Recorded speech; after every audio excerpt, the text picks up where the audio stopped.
Es un gusto estar nuevamente con ustedes acá. Déjenme compartir con ustedes el hecho de que he venido más, siento que he venido seguido, pero algunas caras no las había visto. Así que me alegra estar aquí nuevamente con ustedes y poder compartir la palabra de Dios. En esta mañana quiero invitarles a que vayamos al libro de Tito.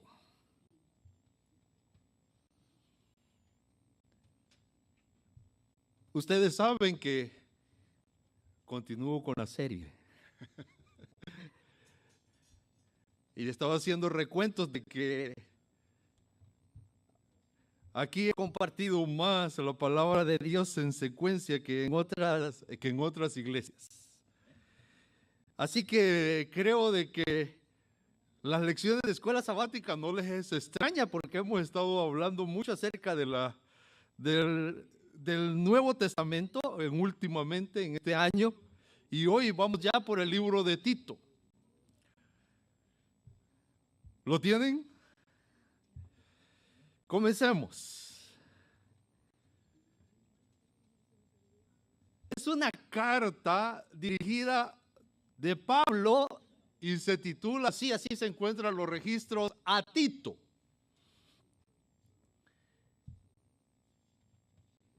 Y el libro consiste en consejos que está dando Pablo a Tito, con el afán de darle a él el conocimiento y la ayuda, el consejo, para que él pueda ayudar a la iglesia de cuál es la manera recta de vivir como cristianos hoy.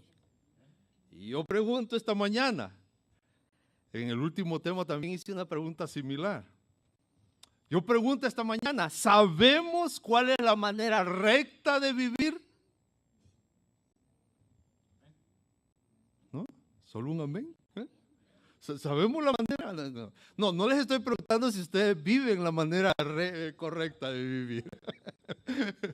¿Sabemos? Si no sabemos, confirmemos o aprendamos esta mañana al estudiar el libro de Tito. Mire, ¿quién es Tito? ¿Quién es Tito? Compañero y colaborador de Pablo. Así, y Pablo así lo describe. Compañero y colaborador de Pablo. Déjenme que, hoy sí ya estamos conectados. Compañero y colaborador de Pablo, ese es Tito. Y en la carta, ustedes de Tito, ustedes lo pueden leer de esa manera. Era compañero y colaborador de Pablo. ¿A dónde aparece Tito por primera vez? En Antioquía. Y esa sí es bien conocida, ¿verdad? Últimamente hemos estado hablando mucho de Antioquía. La plataforma del avance misionero de la iglesia. ¿Están conmigo? Allí aparece por primera vez Tito. Y es interesante que Tito va de delegado juntamente con Pablo para Jerusalén al concilio. Ya comenzamos a ver que Tito era un líder de la iglesia, era un líder respetado de la iglesia, era un líder con agallas, dicen algunos. ¿Y por qué con agallas? Porque él es enviado a Corinto, a una ciudad, a una iglesia muy difícil, a arreglar algunas situaciones que se estaban viviendo en la iglesia ideal primitiva de nosotros. Así que era un hombre, y si lo decimos, un líder bien centrado, con pensamientos bien firmes, y por ello mismo se ganó el título de ir como delegado de la iglesia a trabajar a Creta.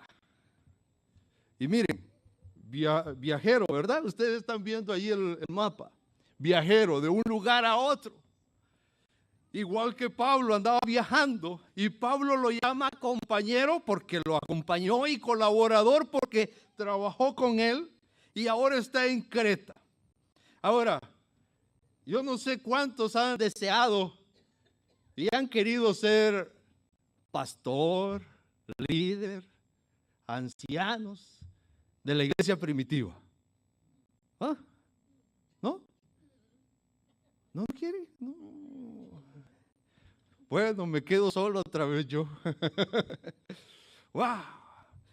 Hubiera querido pertenecer a la iglesia primitiva, ¿verdad? La primera iglesia. ¿O no? Oh. Miren, después de estar estudiando los escritos de Pablo y estudiar las cartas de Pablo, yo digo, gracias a Dios que vivo en este tiempo y en esta iglesia. Yo no sé si le hubiera hecho caso al Espíritu Santo. Estaba difícil. Yo no sé, ¿ustedes han leído quiénes eran los de Creta? Los habitantes de Creta. ¿Han leído quiénes eran? Tito capítulo 1, versículo 12. Ahí tienen abierto Tito, ¿verdad? Dice que un amigo allegado, conocido de la isla, tenía un concepto acerca de los de Creta. ¿Cuál era ese concepto que tenía? ¿Ya leyeron el versículo 12? ¿Ah? Mentirosos. Yo les digo mala gente, pero ahí les dice...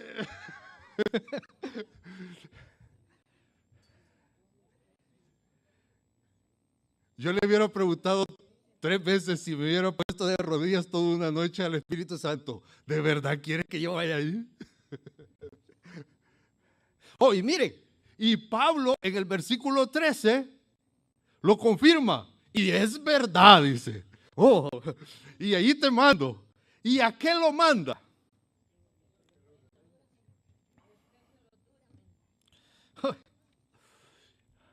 ¿Ustedes han tratado alguna vez con alguna persona de mal carácter?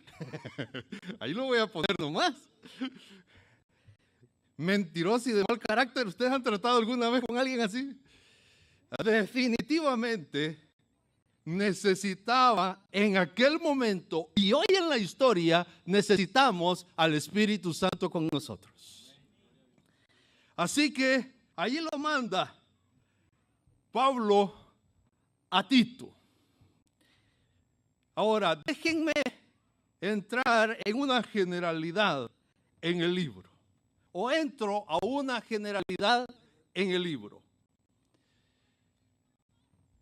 La estructura solo tiene 3 capítulos. El primer capítulo nos habla acerca del liderazgo. El segundo capítulo nos habla acerca de la manera recta de vivir en la iglesia o los miembros de la iglesia. Y el tercer capítulo nos habla de la manera recta de vivir en la sociedad. Cómo tratar con una sociedad como los de esa isla. Como esa buena gente de la isla. Pero esto es algo más profundo todavía.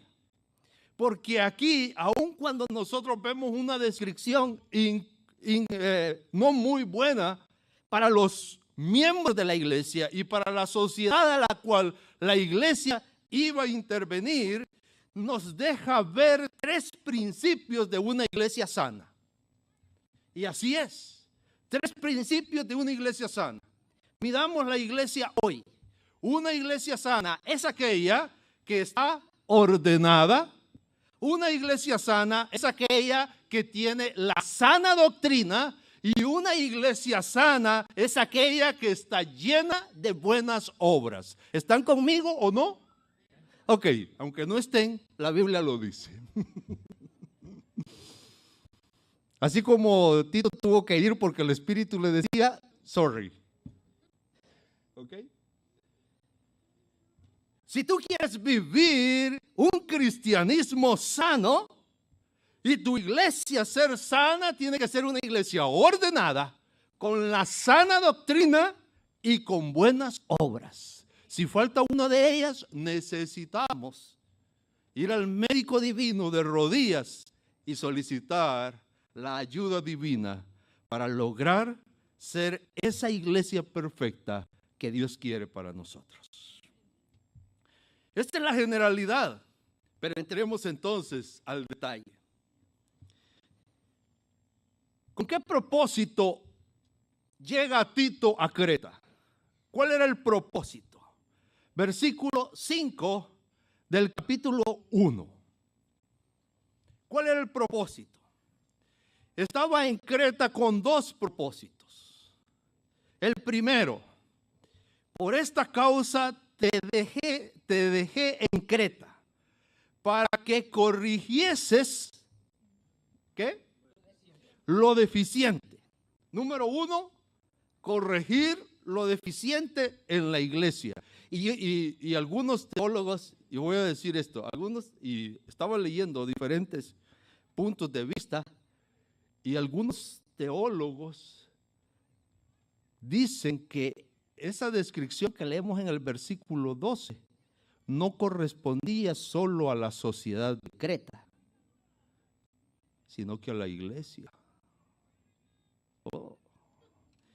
Así que Tito tenía que corregir la deficiencia que había.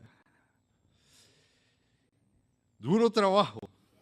Y número 2, tenía que establecer ancianos, ¿dónde? En cada ciudad. Y así yo te mando. Oh, sencillo trabajo. Solo 2 cosas tenía que hacer. ¿Ah? Yo no sé por qué ahora lo vemos tan difícil. ¿Ah? ¿Por qué nos la ponen tan difícil hoy? No, es sencillo trabajo. 2 cosas hay que hacer. Número 1, ¿qué hay que hacer? Corregir. Y número 2, y aquí yo no me encuentro en un dilema si este tema es para toda la iglesia o solo para los líderes. Pero lo vamos a poner así. Número 1, corregir. Como líderes tenemos que corregir y la iglesia tiene que estar dispuesta a ser corregida. Número 2, nombrar ancianos. Las iglesias necesitan líderes y necesitan miembros. Y aquí voy a hablar. Humildes, sumisos, que nos dejemos guiar. Así que el tema creo que es para toda la iglesia también. Inmediatamente viene la descripción que nosotros ya más de alguna vez hemos leído, y si no leemos antes de nombrar a los ancianos de la iglesia, ¿verdad? Tenemos una descripción de quiénes tienen que ser los líderes de la iglesia. Y no me quisiera meter en eso porque me meto en problemas antes de llegar a la junta de nombramiento. Lo leemos, ¿ok? Lo leemos. ¿Cómo tiene que ser el obispo? ¿Cómo tiene que ser el dirigente de la iglesia? Irreprensible. ¿Y por qué resaltan solo un marido y una sola mujer? No, ahí hay más. Irreprensible, ¿ok? Y dice, como administradores de Dios. ¿Qué es ser irreprensible? Sin mancha. Irreprensible es que dicen algo de aquella persona y cuando examinan a aquella persona, lo que han dicho es mentira. Es sin tacha. Y yo cuando leo esas descripciones y me veo como anciano de la iglesia, digo, qué amor de Dios. Que en nuestra imperfección Dios nos llama a servir. Pero eso no es justificación.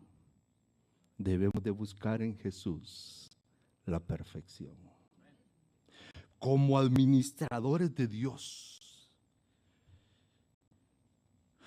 no soberbios, no dados al vino, no pendencieros, no codiciosos, hospedadores, bueno, sobrio, justo, santo.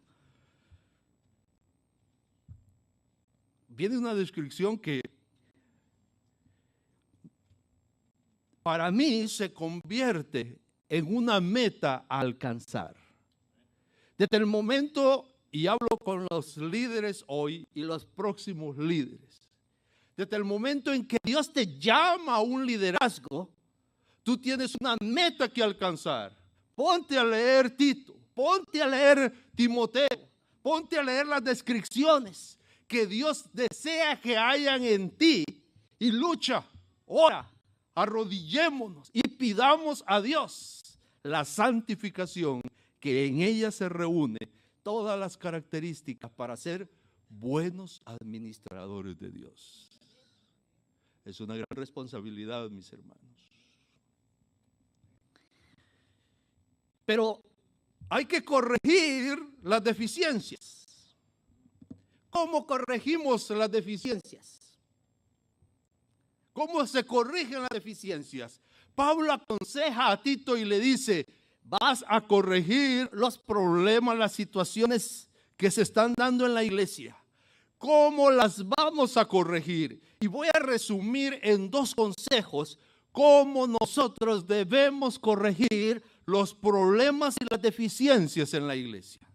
El primero de ellos está en Tito capítulo 2, versículo 1. Tú, en cambio, voy rápido, no por el tiempo, sino que ustedes tienen abierta ahí la Biblia. Tito capítulo 2, versículo 1. Tú, en cambio, predica lo que está de acuerdo con la sana doctrina. ¿Cómo corregimos las deficiencias? Predicando, enseñando lo correcto. Esto lo aprendí de un pastor. Él no se siente bien cuando yo le digo que él es mi mentor, que él ha sido un maestro para mí.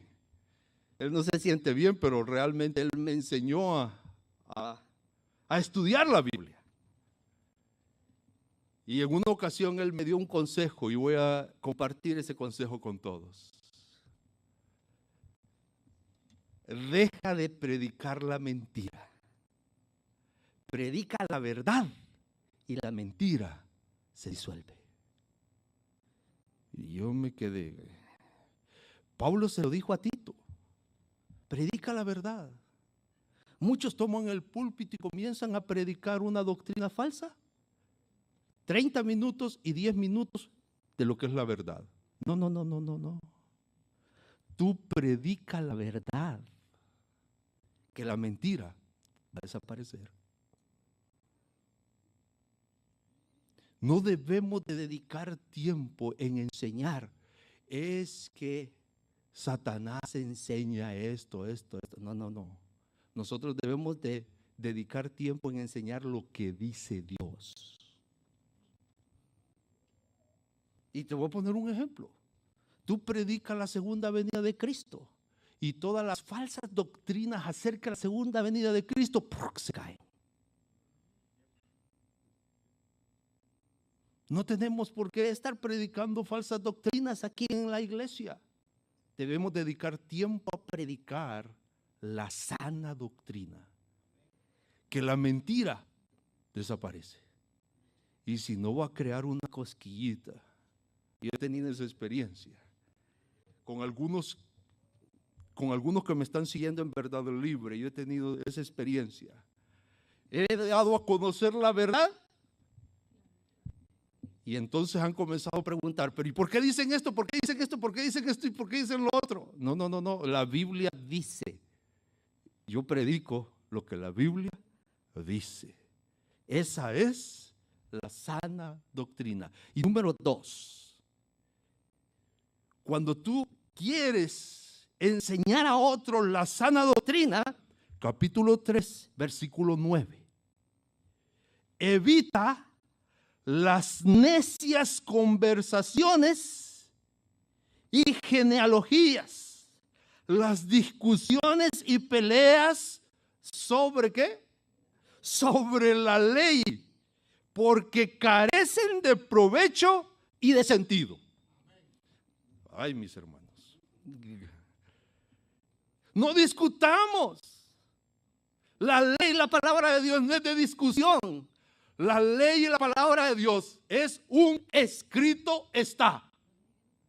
No que mire que a mí me han enseñado, escrito está. Y usted no se salga del escrito está. No comience a pelear. Al fin y al cabo, peleando, hacemos enemigos y no amigos. Es un escrito está. Predicar la sana doctrina y no discutir la falsa doctrina es el método que Pablo, a través del Espíritu Santo, compartió con Tito, para que Tito pudiera hacer un trabajo eficiente en una isla que ustedes ya leyeron cómo era. Yo no sé si ahora tenemos una sociedad así. No sé si tenemos una sociedad así, pero creo que esa sociedad no es la que me rodea actualmente a mí. Así que si iba a funcionar en una sociedad difícil el consejo, en una sociedad menos difícil, gloria a Dios, vamos a compartir la verdad y la verdad tendrá su fruto. Pero es momento en el cual tú y yo comencemos a atesorar en nosotros la verdad, hablar la palabra de Dios, vivir la palabra de Dios, porque eso le dice Pablo a Tito, capítulo 2, le dice Pablo a Tito, ay Tito, tienes que portarte bien, porque si no, después te van a echar en cara.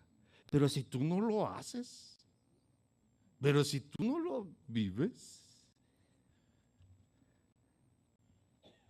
Ok, ¿estamos aquí firmes? Mis hermanos, dejemos de estudiar mentira. Comencemos a estudiar la palabra de Dios. Comencemos a estudiar la verdad. Hablemos verdad. Y la mentira se desvanece. Se crea un despertar porque la verdad resplandece como la luz resplandece en el día, como el sol de justicia. Cristo Jesús resplandece o debe resplandecer en nuestras vidas.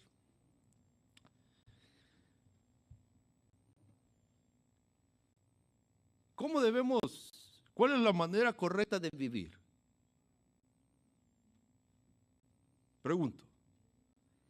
¿Qué dice Tito? ¿Cuál es la manera correcta de vivir? Casi quito unas palabras que aparecen ahí. Tito capítulo 2, versículo 2. Casi le quito que los ancianos. Casi se lo quito. Pero como yo tengo canas, dije yo, ahí voy. No hay problema. Ok, los adultos de la iglesia. A eso se refiere a los ancianos. A los adultos de la iglesia. No a los ancianos, no a los de tercera edad. A los adultos de la iglesia, hombres. ¿Cómo deben de vivir? Capítulo 2, versículo 2. Sobrios. Y yo me pregunté, ¿solo puedo estar embriagado de bebida alcohólica o de otra cosa? ¿Ah? Oh, ya veo que saben más que yo. Porque yo me pregunté, ¿podemos estar sobrios solo de bebidas alcohólicas? Oh, no, ¿verdad? Hay otras cosas que nos pueden hacer estar inconscientes y no vivir la verdad. Comer mucho, lo pone a uno así hasta sueño le da. Lo embriaga, no lo pone consciente. El concepto aquí es que el hombre de la iglesia debe ser una persona con sus 5 sentidos despiertos, atentos, serios. Y yo dije, ay, ya no me voy a reír. No. No. Les voy a dar permiso que se rían, hombres. Oh, por cierto, estoy hablando de los hombres, así que, damas, me esperan un momento. Ya voy con ustedes. Ahorita son los hombres, así que aprovechen, damas, apóyenme. Ok, vamos con los hombres. Hombres, despiertos. Recuerden que ya Pablo no está y que las resurrecciones son escasas hoy en día. Y Eutico se durmió y se murió. Gracias a Dios que estaba Pablo para resucitarlo. Despiertos, serios, en otras palabras, firmes en la verdad, prudentes, en otras palabras, no ligeros al hablar, no ligeros al actuar, sanos en la fe. La única forma como tú y yo podemos ser sanos en la fe, tener una doctrina sana, es solo viviendo o alimentándonos de la palabra de Dios. No hay otra forma. De lo contrario, podemos tener confusión en la doctrina. Mis hermanos, yo no sé por qué, pero la palabra de Dios está llena de consejos para que los hombres aprendamos a amar. Dice que los hombres en la iglesia, la manera recta de vivir es en el amor. Yo no sé por qué, pero por allá Pablo escribe no sé cuántas veces al hombre: ama a tu mujer, ama a tu mujer, ama a tu mujer. Y a la mujer le dice: tú estás bien. ¿Lo han leído o no lo han leído? Oh, como que nos cuesta amar, hombres. Y las mujeres dicen: amén. Ok. Necesitamos ser más sensibles al amor de Dios en nuestra vida y poder expresar ese amor en la iglesia. Y un último consejo. Somos muy desesperados, ¿verdad? Sí, dicen todas las damas aquí. Sí. Somos muy desesperados los hombres. Que el Espíritu Santo nos llene con ese don, con ese fruto de paciencia. Esa es la manera recta de vivir. Y a las damas, versículos 3 y 4, una conducta reverente, que son desordenadas. ¿Ah? No calumniadoras. Por algo dicen que la mujer habla más que el hombre, ¿verdad? Entonces, como se manejaba ese concepto en aquellos días, no estoy seguro de eso. Pablo dice: ok, como la mujer habla más, es más fácil que pueda meterse en problemas al hablar. Así que le aconsejamos de que hable prudentemente. Porque no dice calladas. Yo no sé por qué no le pusieron calladas. Oh, no esclavas al vino. Oh, es que las mujeres, como estaban en casa y no manejaban, tenían toda la libertad. En otras palabras, se está llamando a ser de igual manera que el hombre, despiertas, sobrios, maestras de lo bueno. Maestra de lo bueno. Y dice que las jóvenes andan mal porque las adultas. No dice así. Ustedes corríjanme, leamos la palabra de Dios. Dice que deben de ser mentoras, enseñar a las mujeres más jóvenes. ¿Sí? ¿Estamos bien? Esa es la manera recta de vivir. No, pero no solo para los adultos, porque si no, no está completo. Vamos para los jóvenes. Todos los jóvenes que me levanten la mano y no me dejen solo, ¿ok?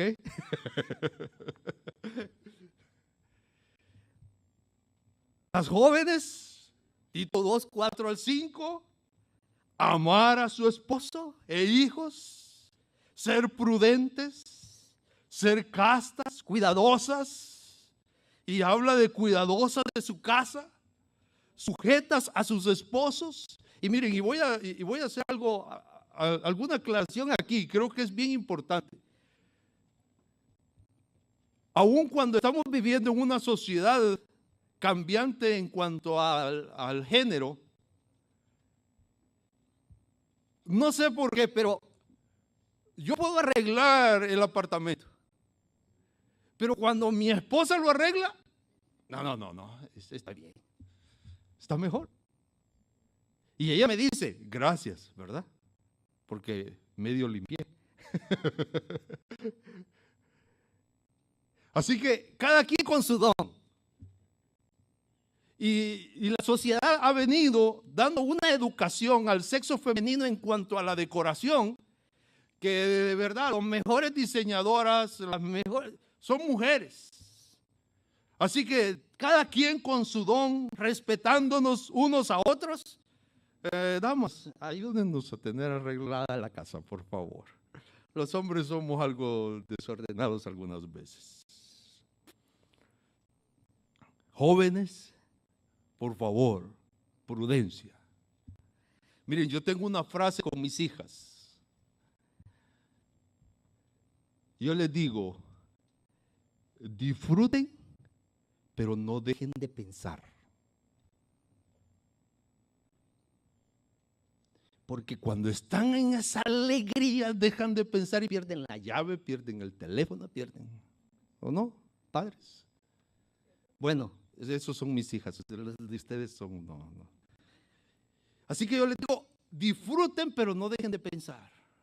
Gocen, pero no dejen de pensar. La palabra de Dios les dice a los jóvenes, por favor sean prudentes, midan el riesgo. Todo tiene su riesgo, no es que no se van a arriesgar, jóvenes. No es que no nos vamos a arriesgar, pero bajo la dirección del Espíritu Santo vamos a estar más seguros. Y la prudencia es gozar la dirección del Espíritu Santo en nuestras vidas. Quizás hay más que podamos leer en Tito, pero quiero irme directamente al capítulo 2, versículos del 11 al 14 de Tito. Para mí, ahí está el centro del mensaje de esta mañana. Tito, capítulo 2, versículos del 11 al 14.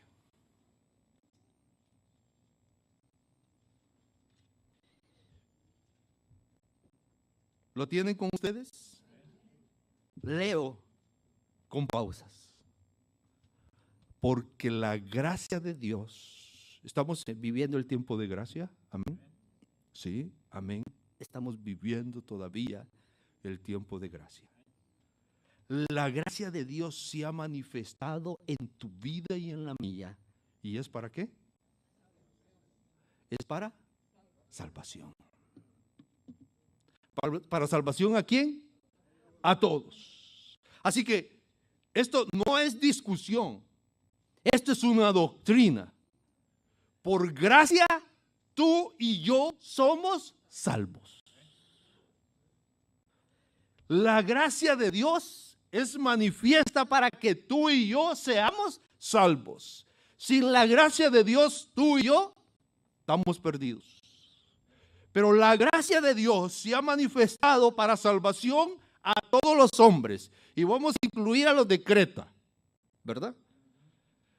En otras palabras, hasta para el más malo, hasta por el más mentiroso, hasta por el mala gente, la gracia de Dios se ha manifestado para salvación. Por lo tanto, no hay discriminación. Nosotros debemos enseñar a todos que en Dios hay salvación. Versículo 12. Enseñándonos que renunciando a la impiedad y a los deseos mundanos, vivamos en este siglo sobria, justa y piadosamente. Ok. La gracia de Dios se ha manifestado para que tú y yo seamos salvos. Ese es Dios, esa es la obra de Dios en ti y en mí. Ahora yo, ¿qué tengo que hacer yo al recibir la gracia de Dios que me da salvación? Tengo que renunciar a la impiedad y a los deseos mundanos. En otras palabras, tengo que buscar apartarme de lo malo, abandonar el pecado, renunciar al pecado. Esa es mi parte, porque yo debo de vivir. ¿Cómo dice el texto que debo de vivir? Consciente, justa y piadosamente. Y quizás ahí en piadoso vamos a hablar al final del versículo. Al final del versículo 14. Versículo 13. ¿Qué más debemos hacer nosotros? ¿Qué debemos hacer? Esperar. Esperar la venida de Jesús. ¿Y tú lo esperas? ¿De verdad? ¿Cuántas veces te acordaste de esta semana? Amén. Amén por los que se acordaron todos los días. Y saben que yo aprendí que el Padre nuestro dice: venga tu reino. Y aunque algunas personas me dicen: ya no, para que Jesús venga tan luego, que tengo que prepararme, no dejo de pedirlo. Yo quisiera que ustedes me acompañaran en cada oración. Clamemos que Jesús venga pronto, porque debemos de guardar esa esperanza bienaventurada, esa esperanza de felicidad, de gozo, que Jesús viene. Porque si fuese así, es más fácil todo lo que viene por delante. Dice que nosotros debemos estar esperando, aguardando, no solo guardando, sino que esperando la manifestación gloriosa de nuestro gran Dios y Señor Jesucristo. Y versículo 14 cierra diciendo que Jesús se dio a sí mismo por nosotros. ¿Para qué? Para redimirnos de toda iniquidad. Esperen, no corran. Voy a quedarme allí. Jesús viene y muere, y eso lo sabemos y lo hemos predicado, y se predica que Jesús ha venido y ha redimido nuestra iniquidad, ha redimido nuestro pecado. Él nos ha perdonado. Pero muchos nos quedamos predicando hasta ahí. Pero el texto dice que Él no solo vino para perdonar pecados, sino que Él ha venido a redimirnos también para que seamos purificados. En otras palabras, si Jesús solo te perdona tus pecados y tú sigues en pecado, no se ha hecho completa la obra. Pero si Jesús ha perdonado tu pecado y tú has pedido la dirección del Espíritu Santo y has comenzado a abandonar el pecado, tú estás siendo purificado, y por eso vino Jesús a esta tierra también por ti. Así que no dejemos a media la obra de Dios en ti y en mí. Dejemos que el Espíritu Santo termine la obra. No solo conformémonos con ser perdonados. No solo conformémonos con orar y pedir perdón, sino que incluyamos en nuestra oración el poder del Espíritu Santo para vencer el pecado. Y dice: para sí un pueblo propio. Y concluye el versículo 14. Celoso de buenas obras. Algunos han escrito en relación al libro de... Algunos han escrito en relación al libro de Tito, en relación de que Tito, o el consejo a Tito, el consejo principal en la carta a Tito, son las buenas obras. Y se manifiesta las buenas obras en diferentes partes del libro. Tito 1:16, 7 y 8, 14. Ahora lo vemos en el versículo 14 del capítulo 2. Y el capítulo 3 está lleno completamente del hecho de buenas obras. Así que yo no sé cuál es la balanza hoy en día para la iglesia. Para aquel entonces, el manifestar las buenas obras, y especialmente en Creta, teniendo gente mala, y voy a usar la palabra en la Biblia, casi animal, para tratar. El que cambiaran y actuaran en buenas obras era una señal de que la obra del Espíritu Santo estaba en sus vidas. ¿Cuál es la señal ahora en tu vida? Cada quien tenemos nuestras luchas. Cada quien sabemos dónde estamos enfrentando dificultades. Pero lo importante ahora es reconocer que Jesús no solo murió para perdón de pecados, sino murió para que nosotros tengamos la oportunidad de cambiar nuestras vidas. ¿Y por qué no decirlo? De purificar nuestras vidas. Esa palabra de purificar, sin duda alguna el Espíritu Santo se hace presente, pero tu decisión y la mía también tiene su relevancia.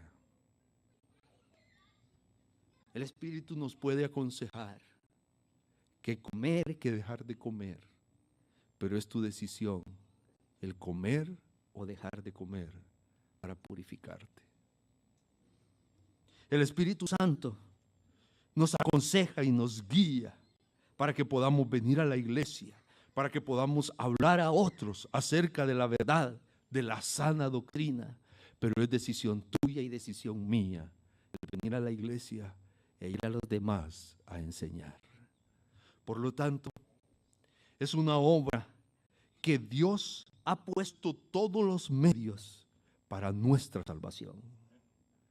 Pero eres tú y soy yo el que debemos tomar la decisión de aceptar no solo la dirección del Espíritu Santo, sino la salvación que Dios nos ofrece. ¿Cuál es la manera recta de vivir? Algunos dirán, necesitamos leer toda la Biblia. Y otros dicen, necesitamos entender toda la Biblia. Algunos quieren cambiar esto y lo otro y luego ser bautizados. ¿Cuál es la manera recta de vivir?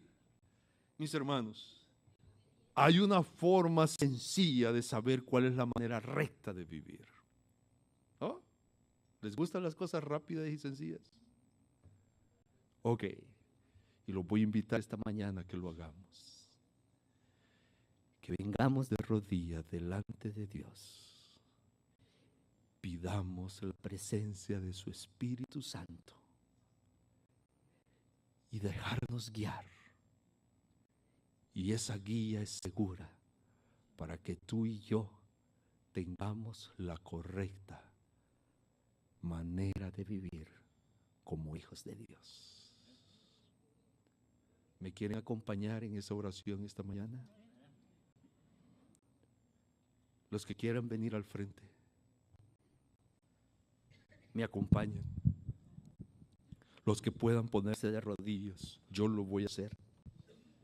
Pero sí, mis hermanos, la guía del Espíritu Santo es lo que puede confirmar en nosotros, terminar en nosotros esa obra que Dios quiere perfeccionar en nuestras vidas.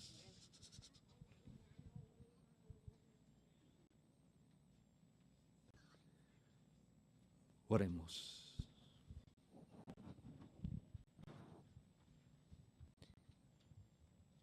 Señor, en tu palabra tenemos el consejo, tenemos la guía de lo que tú deseas para nosotros. Hemos escaseado en el estudio de tu palabra.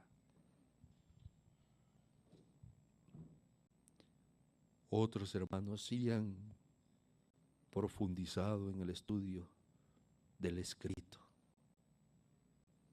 Pero esta mañana es mi oración, es el propósito del mensaje de esta mañana, el que tu Espíritu Santo se pueda manifestar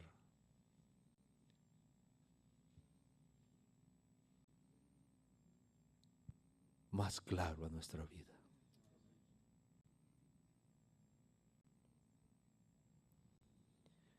Perdónanos, porque aun cuando pido la manifestación de tu Espíritu en nuestra vida, yo sé que lo ha hecho, yo sé que lo has hecho. Yo sé que tu Espíritu Santo está con nosotros, ha hecho un buen trabajo, pero nosotros no lo hemos dejado terminar. Así que esta mañana quizás la oración tiene que ser que nos hagas dócil a tu Espíritu Santo. Que sea Él el que realmente gobierne nuestra vida y podamos tomar decisiones cotidianas y decisiones espirituales guiados por tu Espíritu Santo. Ha sonado en mi cabeza cuál es la manera recta de vivir. Hemos estudiado esta mañana una carta donde quizás se resumen algunos puntos importantes. Pero Señor, la obra completa está en ti, en tu Espíritu. Así que no apartes tu Espíritu de nosotros. Que siga hablando, que siga insistiendo. Y con el respeto de mis hermanos, como yo te digo, que me grite si es necesario, porque pueda atender esa guía que me llevará por lugares seguros y me llevará a encontrarme contigo en las nubes de los cielos. Ven, Señor Jesús, no nos abandones hoy. Mantén la protección de tus ángeles, pero mantén el Espíritu Santo en nosotros. En Jesús te lo suplicamos. Amén.